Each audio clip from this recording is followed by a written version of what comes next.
بچه‌ها سلام، حالتون چطوره؟ من پرستو هستم. شما الان داخل چنل یوتیوب من به نام دوویت پرستو شدین.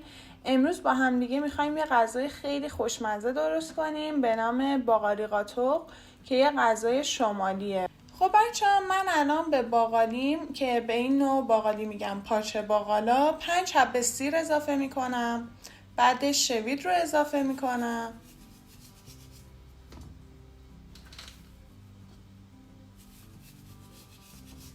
زردچوبه رو بهش اضافه میکنم. مقداری هم نمک.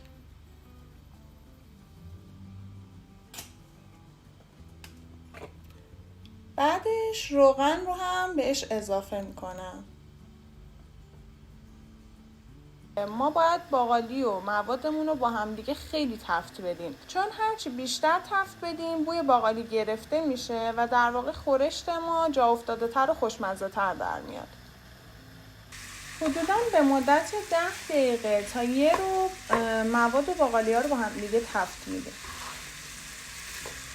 بعد از اینکه یه مقداری تفت خورد کره رو بهش اضافه میکنیم.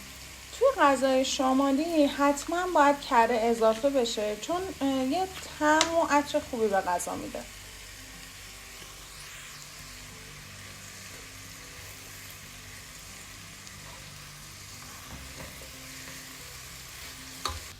بعد از یه ربع تفت دادنمون به مواد آب اضافه میکنیم، ولی یه نکته خیلی مهمی که هست اینه که ما نباید زیاد آب اضافه کنیم به باقالی قاتق.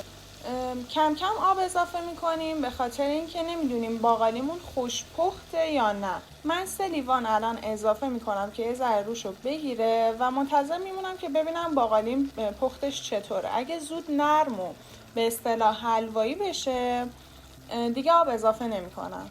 بعد از اینکه آب رو اضافه کردیم زیرش رو یه مقدار کم میکنیم و درش رو میذاریم. باقالی قاتق مثل بقیه خورشتای مدلی نیست که دیگه آب رو اضافه کردیم درش رو ببندیم بریم برای خودمون. این مدلیه که باید هی بهش سر بزنیم، همش بزنیم که یه موقع باقالیمون له نشه و درستش اینه که باقالی اون حالت درسته خودش رو حفظ کنه.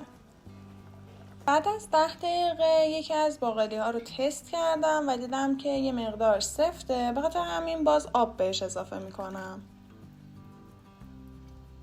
حالا که تست کردیم و دیدیم باقالیمون پخته فلفل سیاه رو بهش اضافه میکنیم و بعدش هم تخم مرغ ها رو داخلش میشکنیم. البته تخم مرغ دل بخواهیه، اگه شما حالا گیاهخوار هستین یا تخم مرغ دوست ندارید توی غذاتون باشه میتونید اضافه نکنید.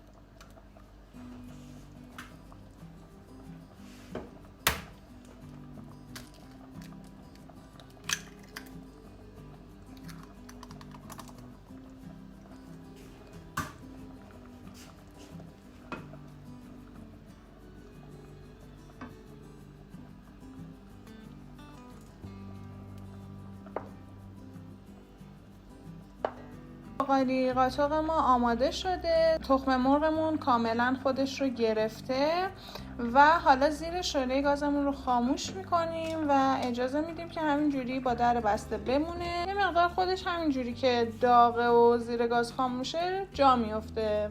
نوش جونتون. اینم از باقالی قاتق ما که آماده شد و به همراه بورانی بادمجون، ماهی دودی، فلفل و سبزی خوردن سروش میکنیم. امیدوارم که دوست داشته باشین و نظراتتون رو برام بنویسین و چنل رو به نام دوویت پرستو سابسکرایب کنید، علامت زنگوله رو بزنید چون که هر هفته ویدیو جدید داریم. دوستتون دارم.